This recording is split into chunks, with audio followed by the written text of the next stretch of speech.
तो जैसे कि आप सब लोग जानते हैं कि बीसीसीआई ने इंडियन टीम की घोषणा कर दी है एशिया कप 2023 के लिए।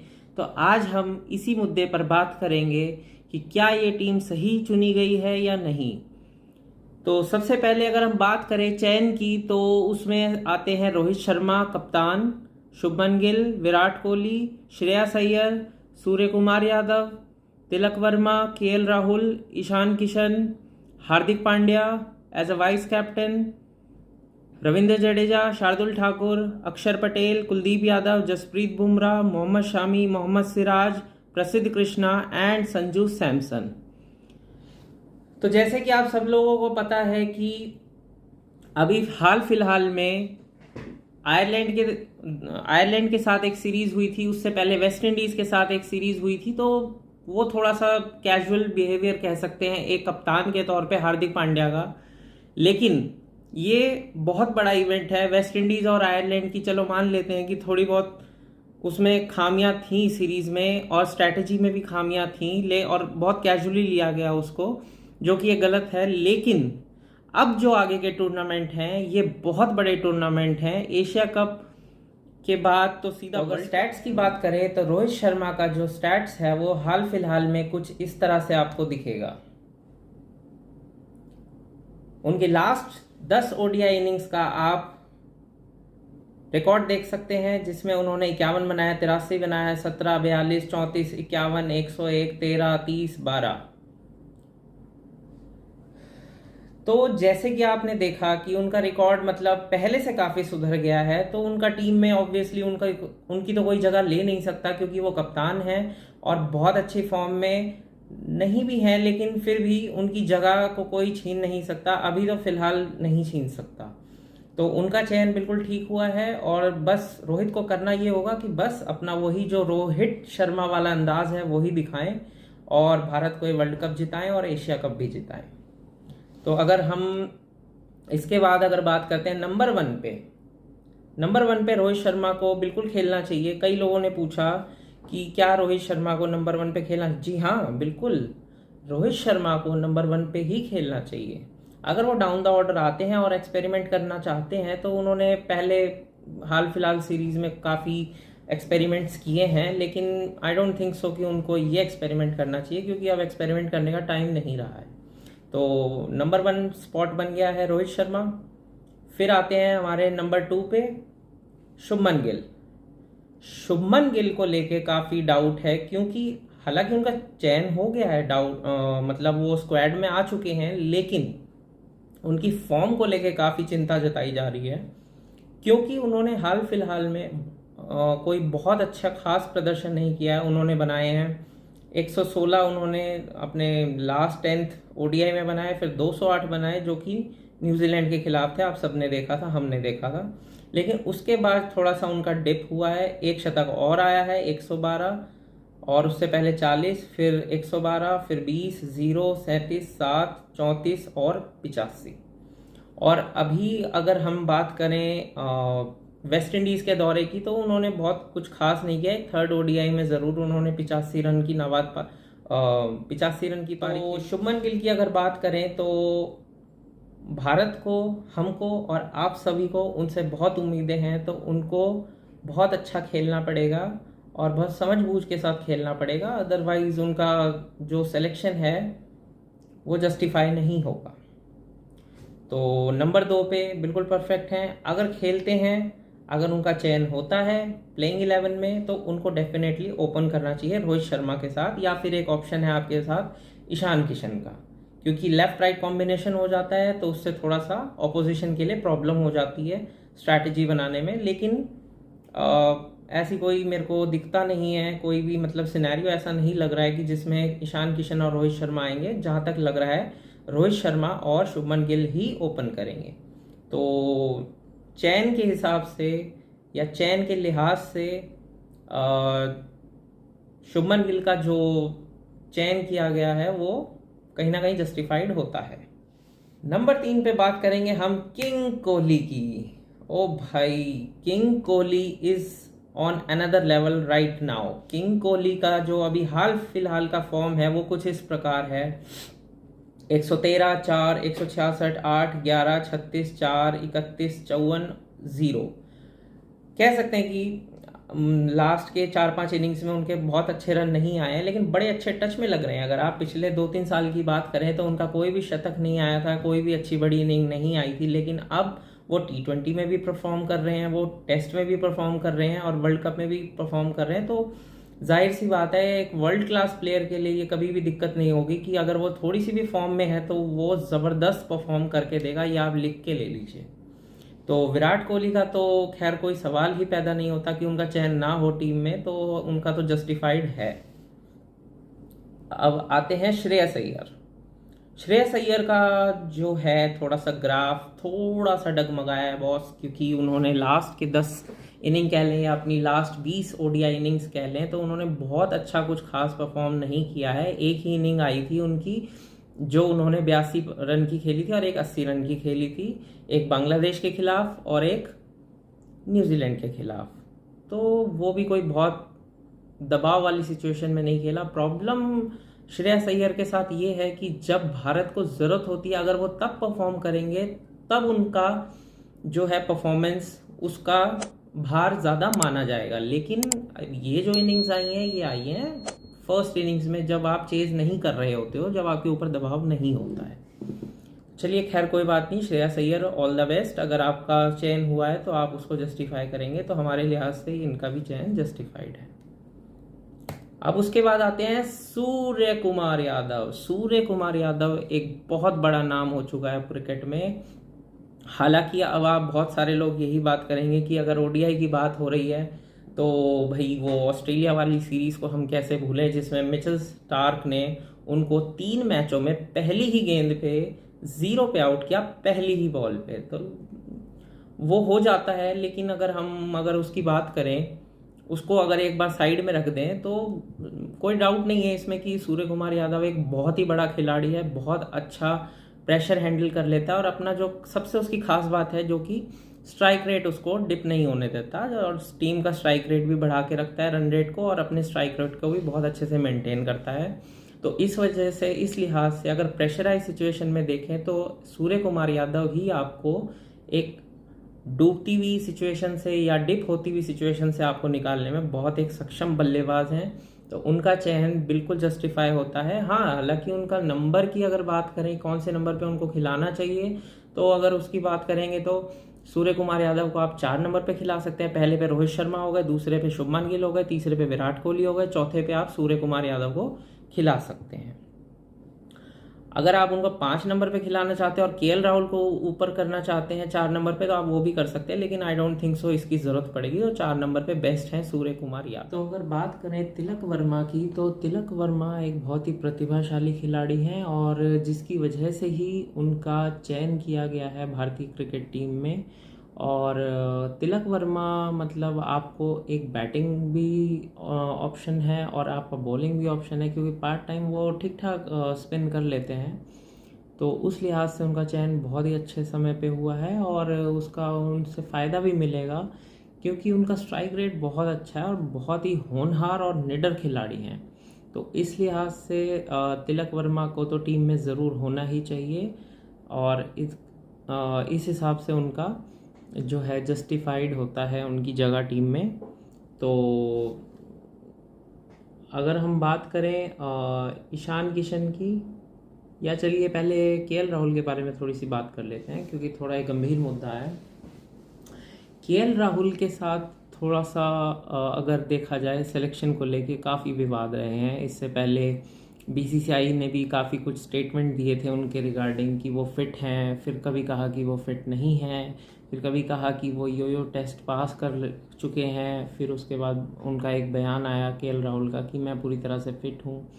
तो इस तरह से काफ़ी कुछ चलता रहा बीते कुछ दिनों में, लेकिन हाल फिलहाल में बीसीसीआई ने ये कंफर्म कर दिया है और अपने चयन समिति में उनको शामिल करके एशिया कप के लिए उनको फिट करार दिया गया है।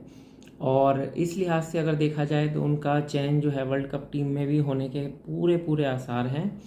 हालांकि मैं इस चीज़ को समझता हूं कि अगर कोई एक खिलाड़ी कुछ फॉर्म से भी जूझ रहा है और अगर वो थोड़ा अपनी सेहत को लेके भी अनफिट भी है और मतलब फॉर्म में भी नहीं है, तो बॉस मेरे को नहीं लगता कि उनका टीम में जस्टिफिकेशन है। मतलब अगर उनको आप रेस्ट दे दें या फिर कहें कि आप जाइए भाई, आप काउंटी खेलिए और नेक्स्ट ईयर फिर अगर आप अच्छे टच में दिखेंगे तो हम आपको ज़रूर कंसिडर करेंगे। तो that's how it works. But BCCI ने उनका सिलेक्शन किया है, पर ये जो एक सिलेक्शन है जो कि मुझे लगता है कि थोड़ा सा इंडिया के पर्सपेक्टिव से थोड़ा सा नेगेटिव हो सकता है अगर केएल राहुल नहीं चले तो। हाँ, ये ज़रूर है कि अगर वो खेलते हैं और अच्छा खेलते हैं तो भारत को बहुत फ़ायदा होगा, क्योंकि बहुत ही कमाल खिलाड़ी हैं। लेकिन बस अभी वो फॉर्म से जूझ रहे हैं, इसलिए अगर उनकी फॉर्म को लेके अगर हम बात करें तो वो थोड़े से डाउटफुल रहते हैं। और अगर उनको ऐसा तो खैर पॉसिबल हो ही नहीं सकता कि आप उनको स्क्वाड में रखें और उनको प्लेइंग 11 में ना खिलाएं, तो इस लिहाज से उनका सिलेक्शन लगभग लगभग 100% तय है। लेकिन जहाँ तक जैसा कि मैंने अभी पहले भी कहा कि मुझे थोड़ा सा जस्टिफाइड नहीं लगता, तो मेरे हिसाब से ये जस्टिफाइड नहीं है। नेक्स्ट आते हैं फिर हमारे ईशान किशन। ईशान किशन की अगर बात करें तो बहुत ही ज़बरदस्त खिलाड़ी हैं। हालांकि ऋषभ पंत के अभाव में इनको मौका मिला था टीम इंडिया में, लेकिन अगर जैसे कि अभी ऋषभ पंत का तो खैर कोई सवाल ही पैदा नहीं होता, क्योंकि अभी वो उस लिहाज से फिट नहीं है, उतना दौड़ भाग नहीं सकते हैं। तो जब जैसे ही वो 6 महीने 8 महीने में वो फिट होंगे तो नेक्स्ट ईयर हम डेफिनेटली उनको किसी सीरीज़ में देख सकते हैं। पर अभी उनकी जगह ईशान किशन को लिया गया है, जो कि एक रेगुलर कीपर है। केएल राहुल एक पार्ट टाइमर है। हालांकि संजू सैमसन एक full regular full time wicket keeper batsman है, बट उनको इस समय स्क्वाड में एज अ रिजर्व प्लेयर रखा गया है, जिसका भी हम चर्चा करेंगे। लेकिन अभी फ़िलहाल अगर देखा जाए तो full time wicket keeper batsman का spot only and only goes to Ishan Kishan. और मुझे नहीं लगता कि रोहित शर्मा उनसे फील्डिंग कराएंगे, क्योंकि KL Rahul as a fielder भी बहुत बेहतरीन है। और इस हिसाब से ईशान किशन का जो है वो as a full time wicket keeper batsman की जगह बनती है, जो कि नंबर 6 या नंबर 7 पे उनको बुलाया जाएगा। तो फिर खैर अब बात करते हैं वाइस कप्तान हार्दिक पांड्या की। एक हार्दिक पांड्या का अगर आप रोल की बात करें तो हार्दिक पांड्या ही एक ऐसे यूँ कहिए व्यक्ति हैं इस टीम में जो सबसे ज़्यादा प्रभाव डालते हैं, चाहे वो गेंदबाजी हो चाहे वो बल्लेबाजी हो। लेकिन जब वो अपने टच में नज़र नहीं आते हैं तो फिर वो मतलब एक अलग ही तरीके से मतलब अपना क्रिकेट को लेके चलते हैं। जैसा कि अभी हमने वेस्ट इंडीज़ वाले दौरे में देखा, तो उनका वो ना तो वो टच नज़र आया, ना वो फॉर्म, ना वो उनका जज्बा, ना जोश। तो मुझे नहीं लगता कि मतलब चलो ठीक है, वैसे वो वाइस कैप्टन है तो उनको हटा नहीं सकते आप। हाँ, लेकिन इनका भी अभी मतलब फॉर्म को लेके थोड़ा सा 19-20 चल रहा है, तो जिस वजह से अभी उनका थोड़ा सा डाउटफुल लगता है। लेकिन अगर उनको स्क्वाड में लिया गया तो आई होप वो अच्छा खेले और बहुत अच्छा प्रदर्शन करें इंडिया के लिए। तो नेक्स्ट हमारे आते हैं रविंद्र जडेजा।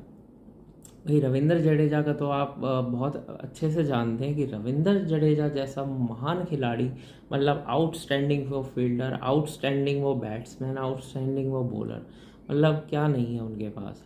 तो उनका जस्टिफिकेशन तो कोई डाउटफुल होता ही नहीं है। उनके साथ मतलब पूरी जस्टिफिकेशन हुई है और उनको टीम में लिया गया है, जो कि बहुत अच्छी बात है। वो बहुत अच्छे फिनिशर भी हैं, तो इस लिहाज से उनका चयन बिल्कुल ठीक हुआ है। तो रविंद्र जडेजा के बाद आता है शार्दुल ठाकुर। शार्दुल ठाकुर मोस्ट प्रोबेबली अगर हो सका तो एशिया कप में तो रहेंगे ही रहेंगे। साथ में मेरे को जो लग रहा है, वो मेरा जो पर्सपेक्टिव है कि उनको वर्ल्ड कप वाले स्क्वाड में भी रखा जाएगा, क्योंकि ये आपको बैटिंग भी करके देते हैं, आपको बॉलिंग भी करके देते हैं, और ऐसे क्रूशल मोमेंट्स पे, क्लिंच मोमेंट्स पे विकेट निकाल रहे होते हैं जब कोई भी बॉलर की विकेट नहीं आ रही होती है। तो ये एक बहुत बड़ा पॉजिटिव पॉइंट है शार्दुल ठाकुर को की टीम में रखने का, जो कि बहुत सही है। फिर उसके बाद आते हैं हमारे अक्षर पटेल। अक्षर Patel again, Jadeja and Axar Patel both are in the same category. तो अक्षर पटेल भी उतनी ही अच्छी बैटिंग करते हैं जितनी अच्छी रविंद्र जडेजा करते हैं। तो इन दोनों में से लेकिन एक को ही आई गेस मौका मिलेगा। हाँ, अगर इनकी जगह रविचंद्रन अश्विन होते तो बात अलग होती। तो रविचंद्रन अश्विन होते, वो फिर आपको कैरम भी देते हैं, वो आपको लेग ब्रेक, ऑफ ब्रेक, सब तरह के मिश्रण देते हैं। पर अगर जडेजा की और अक्षर की बात करें तो इन दोनों में से दोनों को आई गेस नहीं खिलाया जाएगा, किसी एक को ही मौका मिलेगा। हालांकि दोनों को खिलाने में भी कोई हर्ज नहीं है, लेकिन उससे फिर टीम का बैलेंस नहीं बनता है। तो उसके बाद फिर आते हैं कुलदीप यादव, जो कि इकलौते मिस्ट्री बॉलर हैं इंडिया के। तो इनको खिलाना भी बहुत ज़रूरी है, क्योंकि इंडियन पिचेस पे इनका रिकॉर्ड बहुत ही ख़तरनाक है और हाल फिलहाल में इन्होंने बहुत अच्छी परफॉर्मेंसेस दिखाई हैं। बहुत अच्छे से इन्होंने मतलब विकेट्स लिए हैं, बहुत कम रन दिए, इकनॉमी इनकी बहुत कम रही है। और मतलब जो इनका इस समय फॉर्म चल रहा है वो लाजवाब चल रहा है। तो इसलिए इनको ज़रूर खिलाएं और इस एशिया कप के बेसिस पे इनको वर्ल्ड कप के लिए भी सोचा जाएगा। फिर कुलदीप यादव के बाद आ रहा है जसप्रीत बुमराह, मोहम्मद शामी, मोहम्मद सिराज, प्रसिद्ध कृष्णा। तो भाई अगर बॉलिंग की बात आती है तो बॉलिंग में अगर हम बात करें तो जसप्रीत बुमराह आउटस्टैंडिंग, उनसे अच्छा तो कोई बॉलर इस फॉर्मेट का, या इस फॉर्मेट छोड़िए इस जनरेशन का हो ही नहीं सकता। तो जसप्रीत बुमराह हो गए और मोहम्मद शामी हो गए और मोहम्मद सिराज हो गए। The balance is too good. Let me tell you, अब मैं आपको लिख के देता हूँ कि इससे अच्छा बेहतरीन और ज़बरदस्त जिसे कहेंगे कोई भी बॉलिंग अटैक किसी के भी पास नहीं होगा। हाँ, सिर्फ अगर बात करें पाकिस्तान की तो वो थोड़ी बहुत टक्कर दे सकते हैं, क्योंकि उनके शाहीन अफरीदी और उनका जो हारिस राउफ है, नसीम शाह है, ये बहुत अच्छे बॉलर हैं। लेकिन अगर इंडिया का ये ट्रायो अगर इस समय एशिया कप में खेलता है, जसप्रीत बुमराह, मोहम्मद शामी, मोहम्मद सिराज, तो अनमैचेबल हो जाएगा। ये समझिए पाकिस्तान से हम 19 नहीं, हम 21 होंगे। और मेरा नहीं ख्याल कि इससे अच्छा कोई बेहतर कॉम्बिनेशन हो सकता है। तो मेरे लिहाज से आप दो बॉलर्स के साथ जा सकते हैं किसी भी मैच में, लेकिन हाँ, आप जसप्रीत बुमराह को ड्रॉप नहीं कर सकते। जसप्रीत बुमराह के साथ आप कहिए कि मैं अगर कप्तान हूँगा तो मैं मोहम्मद सिराज को मौका दूंगा, क्योंकि मोहम्मद सिराज एक यंग टैलेंट है। यंग टैलेंट के साथ साथ उनका गेंद भी बेहतर स्विंग होता है। शामी को मैं ये नहीं कह रहा कि शामी बेहतरीन बॉलर नहीं है, मैंने जैसे अभी कहा कि ट्रायो बहुत ज़बरदस्त है इनका, लेकिन हम तीन को नहीं खिला सकते। तो उस लिहाज से हम मोहम्मद शामी को ना खिला के अगर हम मोहम्मद सिराज को खिलाएंगे तो इंडिया के लिए बहुत ज़्यादा बेनिफिट होगा। तो ये था हमारा स्क्वाड। और लास्ट में हमारा जो रह जाते हैं संजू सैमसन। संजू सैमसन एक वो अनसुलझी पहेली है, जिसे आप कह सकते हैं कि वो उनके साथ बीते कुछ दिनों में काफ़ी ज़्यादती हुई है। मतलब उनको उतने मौके नहीं दिए गए, उतना उनके फेवरेटिज़म में नहीं रखा जाता उनको। लेकिन संजू सैमसन की भी मैं गलती मानूंगा और बोर्ड की भी गलती मानूंगा, क्योंकि बोर्ड की गलती इस तरह से क्योंकि उनको इतने मौके नहीं दिए गए, लेकिन जब जब मौके दिए गए तो संजू सैमसन ने भी उसी लिहाज से परफॉर्मेंस नहीं शो किया है। हालांकि वो बहुत ही ऊंचे तबके के बैट्समैन है और विकेट कीपर है। विकेट कीपिंग मेरे को उनकी बहुत ज़्यादा इंप्रेसिव लगती है, जो कि महेंद्र सिंह धोनी से उनका मतलब राब्ता है और महेंद्र सिंह धोनी को वो अपना आइडल मानते हैं। और उस लिहाज से वो उतने ही पेशेंट, काम, कूल, अच्छे कैप्टन भी है राजस्थान रॉयल्स के, जैसे आप सब ने देखा है। लेकिन बैटिंग के लिहाज से अगर देखा जाए तो ईशान किशन और संजू सैमसन में मेरे को, अगर मेरे से पूछा जाए करंट फॉर्म के हिसाब से, तो मैं भी ईशान किशन के साथ ही जाऊंगा।